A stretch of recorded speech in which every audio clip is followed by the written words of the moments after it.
kalau kita perhatikan alurnya, alur ini sengaja dibuat skenarionya. Mr. J. Tetapi logikanya teman-teman, siapa pula yang mau mencari siapa Mr. J ini? Kita tidak harus membuka identitas siapa yang menjadi narasumber. Tetapi apabila diminta oleh Dewan Pers, diminta oleh kepolisian dan seterusnya. Oh nggak boleh ya polisi. Nah itu lebih jago nih. Hakim doang. Diminta oleh hakim, diminta oleh pengadilan. Menurut sumber kami yang dapat kami percaya dan tidak mau disebut namanya, inilah orangnya. Jadi ngapain publik mau mencari siapa Mr. J? Ya. Kalau ada media nanti yang membahas tentang Mr. J ini, berarti media itu udah kurang kerjaan itu medianya itu.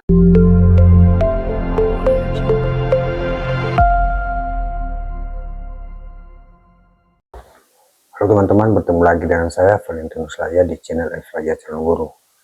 Jadi teman-teman, di sini saya baru menemukan sebuah pembicaraan di sebuah podcast, yaitu salah satu YouTube ya teman-teman. Jadi di sini cukup menarik dan cukup lucu bagi saya. Karena apa? Orang-orang yang di dalam podcast ini sengaja mengiring sebuah opini dan mempengaruhi publik. Jadi berikut videonya teman-teman. Ada kios tertentu. Jadi dia di luar itu hanya sekedar menerima. Berarti Joko Widodo jadi gubernur, Joko Widodo jadi presiden, dia tetap beraktivitas di situ. Tolong Pak Paiman dikelirkan hal ini. Ya, beliau itu kemudian kirimkan foto Prof Paiman itu ketika mengadakan acara semacam halal bihalal di Pasar Pramuka. Nah, ini menarik. Awal Mei. Bapak masih keterangan Bapak ini punya satu kios. Tiba-tiba sekarang sudah langsung wamen. Wamen terus apa yang memang kriteria Bapak jadi wamen? Yang kami analisa kan kemarin 11-15, 11-17 ya. 11-17. Terus punyanya Joko Widodo 11-20. Ya. Dan yang ini tamu misterius. Baru pertama kali datang ke podcast manapun, Mr. J. Tetapi bukan Jokowi, Bukan Joy Suryo. bukan Joyce. Kan kenapa kok tiba-tiba awal Mei itu Prof Paiman WA saya. Ya. Ketika kita lagi membongkar kasus ijazah palsu, Ya, dan ketika tiba-tiba Abang Betor menyebutkan itu Pasar Pramuka. Ya. Nah, dan yang benar ini kejadian, dan kemarin sudah saya konfirmasikan ketika Prof Paiman tuh nelpon di Rakyat Bersuara, dia benar meminta maaf ke saya. Gitu ya, ketika soal Berarti diakui ya? Diakui, dan dia mengakui juga bahwa pernah ada di Pasar Pramuka. Tapi sekali lagi dia hanya bilang tahun 97 sampai 2002. 2002. Nah, jadi kalau sudah ada satu keterangan itu mungkin kurang kuat dari Pak Kolonel Sri Rajasa, nanti kita dengarkan keterangan dari Mr. J ini. Mr. J, oke. Bagaimana kehidupan atau proses. Ya, secara ekonomi. Betul nggak bahwa ya yang dulu di depan ditaruh ke belakang supaya tidak kelihatan gitu? Aktivitas ilegalnya. Ya betul. Oh itu betul juga ya. Dia sering datang ke situ deh gitu. Kapan Pak?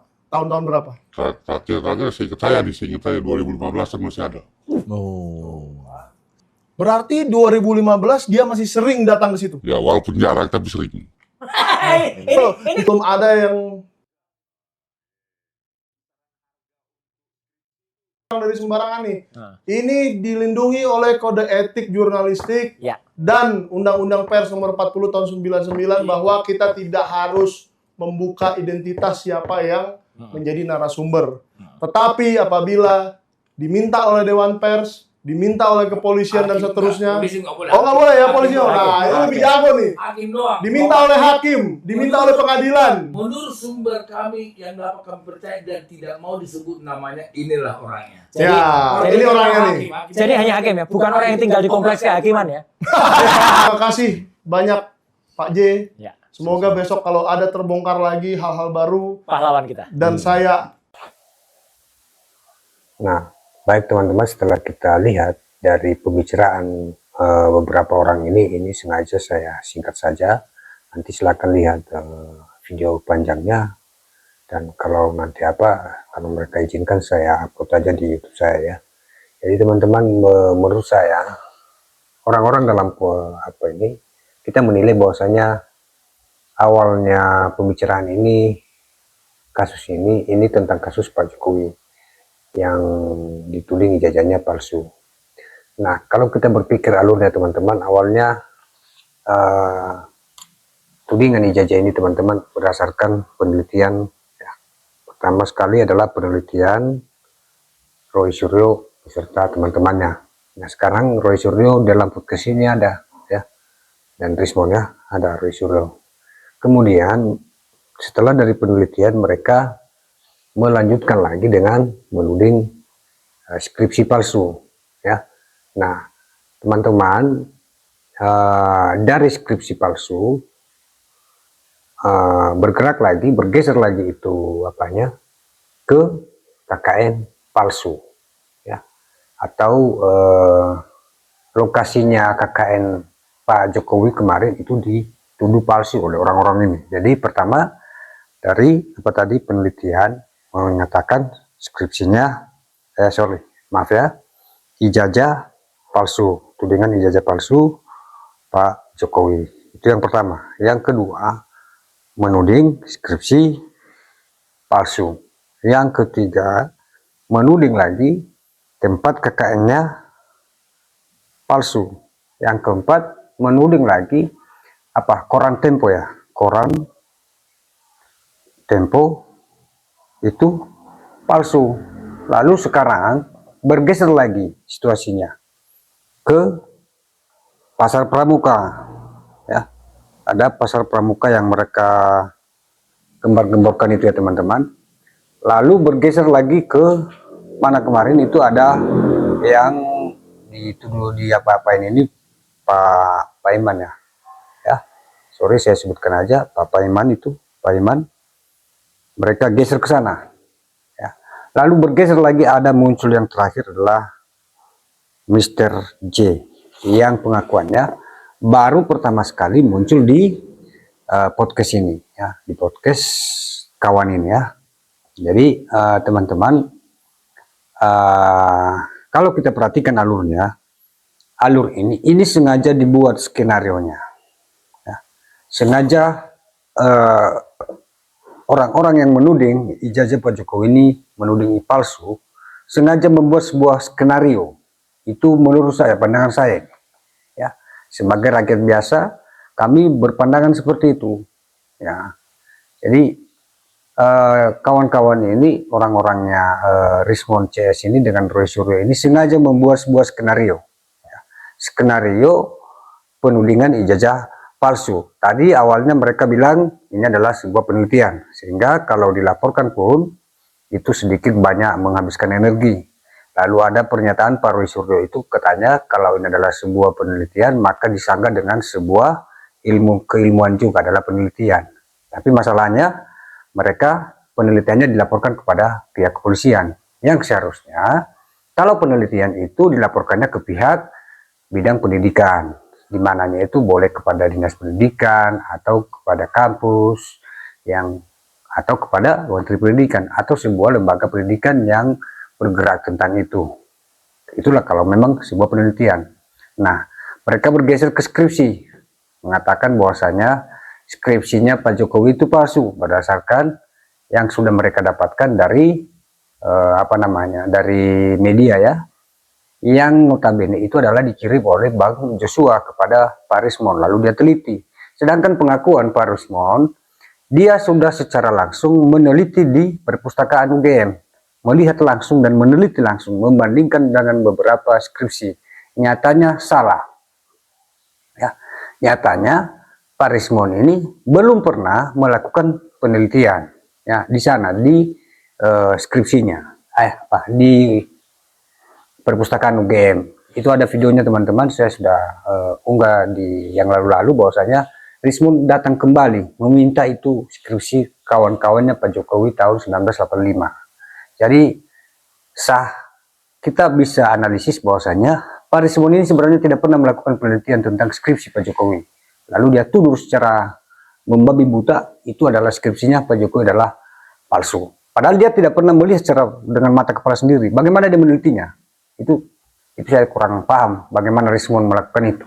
Tapi kalau saya sebagai saya juga paham tentang penelitian. Jadi menurut saya itu sudah bukan lagi penelitian, tapi sudah tudingan ini, sudah fitnahan ini.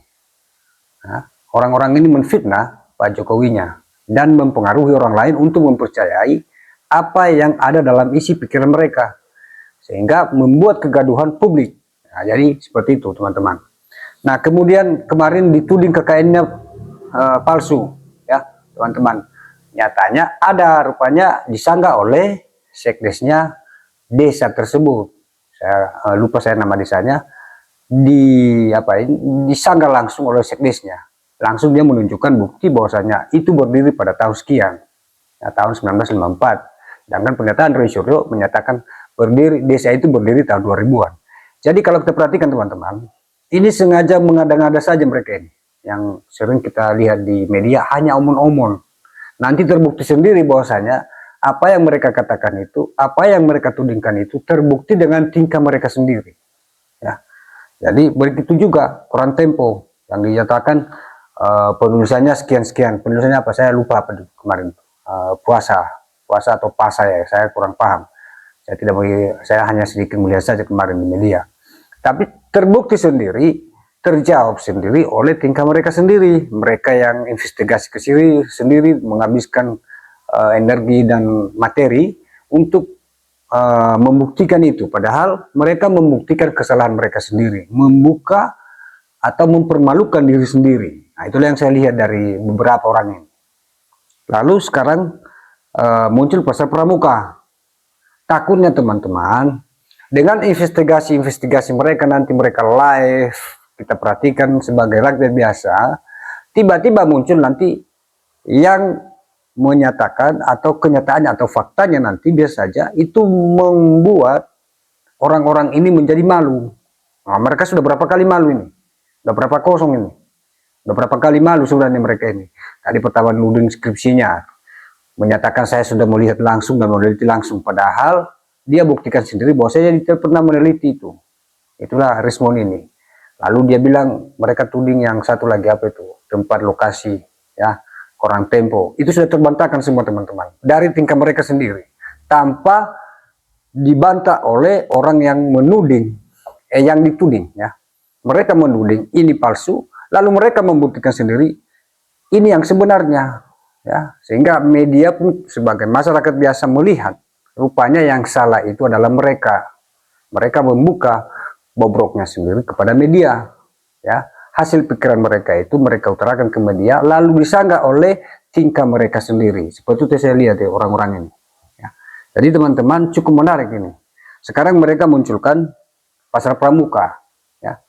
Jadi kita ikuti saja teman-teman. Kita ikuti saja, biarkan mereka itu bicaranya macam-macam. Jadi atau mereka bicaranya macam-macam lah, yang kadang-kadang mereka ini kalau bicaranya itu ada yang menghina, ada yang menyinggung perasaan, kadang bicara tanpa dasar, tidak ada dasar hukum, etikanya pun sudah tidak ada lagi. Padahal Roy Suryo bilang di Kompas TV kemarin, ini dasarnya mereka berdasarkan etika, ya. Padahal etikanya Pak Roy Suryo tidak ada itu kalau bicara itu, apalagi bersih.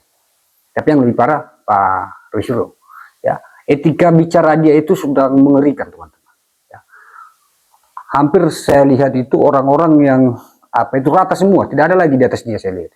Dia ratakan semua itu. Pokoknya suka-suka dia bicara. Saya kurang tahu apa yang terpengaruh oleh pikiran Pak Roy, ya. Atau bagaimana, atau hatinya seperti apa sekarang, saya kurang paham ini. Padahal umur sudah berapa ini.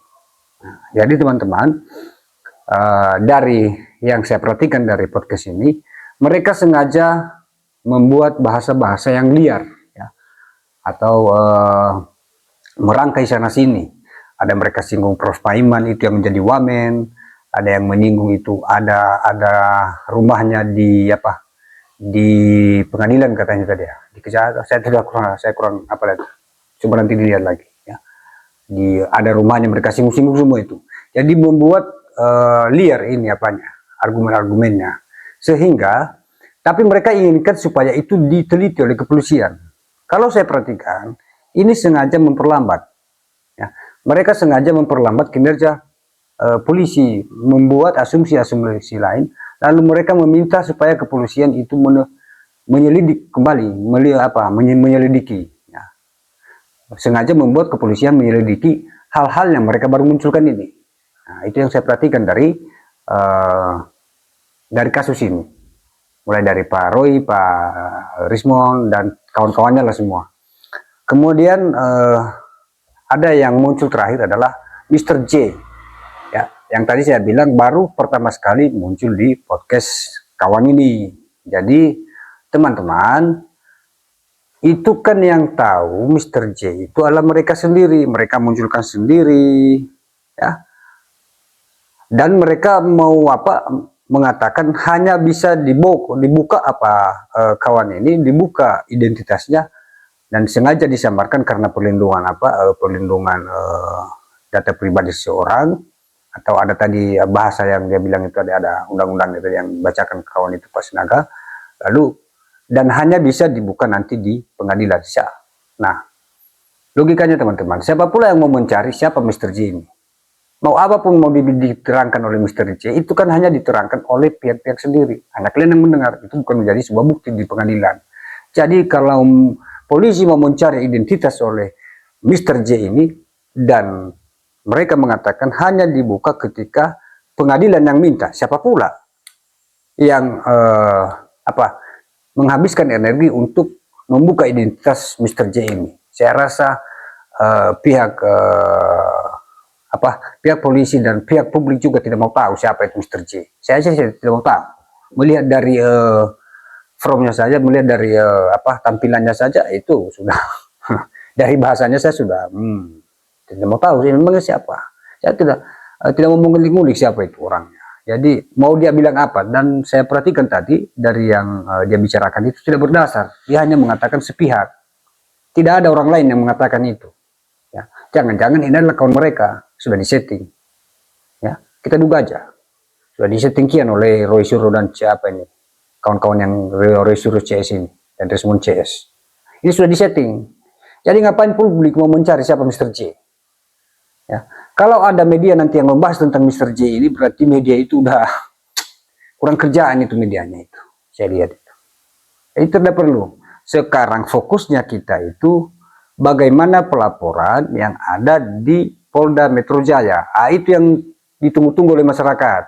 Masyarakat itu menginginkan itu sudah tuntas. Kenapa? Pasti ada yang masuk. Ya kan? Pasti ada terdakwa nanti, ada tersangkanya nanti itu. Nah, jadi itu yang diinginkan masyarakat. Kalau mencari Mr. J ini, siapa pula yang mau mencari Mr. J? Tidak ada bobotnya saya lihat. Ya, mohon maaf. Tidak ada, dari segi bicaranya tadi, dari apa yang dia sampaikan, tidak ada yang mempengaruhi tentang kasus ini. Yang mempengaruhi kasus yang ada di Polda Metro Jaya hari ini. Tidak ada. Kalau nanti pihak Roy atau pihak Rismon itu meminta supaya itu diselidiki Mr. J-nya, wah siapa pula yang kurang kerjaan itu. Polisi kurang. Jangan suruh pula polisi kurang kerjaan mencari siapa Mr. J itu. Lalu dia harus pengadilan yang meminta supaya identitas Mr. J dibongkar kepada publik. Aduh, saya sebagai masyarakat menilai bahwasannya tidak ada yang akan mencari itu siapa Mr. J kalian itu, ya. Jadi saya perlu terangkan, saya bukan yang seperti kalian bilang ya teman-teman, dari pihak Roy CS ini ya. Saya bukan yang kalian bilang itu bilang termul itu. Saya bukan termul Pak. Saya masyarakat biasa, atau bilang bajer. Saya bukan bajer Pak. Saya orang biasa. Perlu saya terangkan bahwasanya saya ini memperhatikan dan mengamati. Karena saya lihat sudah tidak adil dan menjolimi orang lain dan menyudutkan orang lain, membuka identitas orang lain. Disitulah saya berbicara Pak. Karena membuka identitas, apalagi data pribadi seseorang itu tidak boleh, ya, tidak boleh Pak. Saya memegang data orang lain itu beberapa tahun dan tidak pernah saya buka satupun kepada publik. Saya informasikan saja kepada orang lain saya tidak pernah, ya, hanya kepada dirinya sendiri. Kalaupun ada perubahan datanya, hanya kepada dia saya informasikan. Kepada atasan saya tidak pernah. Paling saya hanya permisi. Permisi kepada atasan, saya minta petunjuk, lalu nanti kami yang kerjakan, ya. Jadi data seseorang harus dijaga Pak, bukan seperti Bapak gembar-gemborkan, buka apanya, cari tempat tanggal lahirnya, cari tempat lahirnya kan lucu, ya Pak ya. Itu tidak boleh. Jadi apa yang mau saya sampaikan dari yang saya perhatikan dari apa ini, jadi masyarakat jangan terprovokasi, terbawa situasi yang mereka buat ini. Sengaja pihak Roy Suryo ini membuat menggiring sebuah situasi, menggiring sebuah opini supaya apa yang mereka katakan itu dipercayai oleh publik dan situasinya seperti situasi yang mereka inginkan. Ya, itu yang mau saya sampaikan. Jangan kita terlena dengan itu, jangan kita mau ikut tentang itu. Ya, jangan kita mau dihipnotis atau mau dipengaruhi, disugesti oleh mereka-mereka ini. Jadi yang saya sampaikan kepada teman-teman, yang pentingnya adalah kita perhatikan saja, kita fokusnya di pelaporan Polda Metro Jaya. Jadi itu saja teman-teman yang mau saya sampaikan. Kurang lebih apa yang saya sampaikan, jika memang ada yang salah mohon maaf, dan jika ada yang kurang cocok dari penyampaian saya tolong dimaklumi. Jadi demikian saja, salam persaudaraan.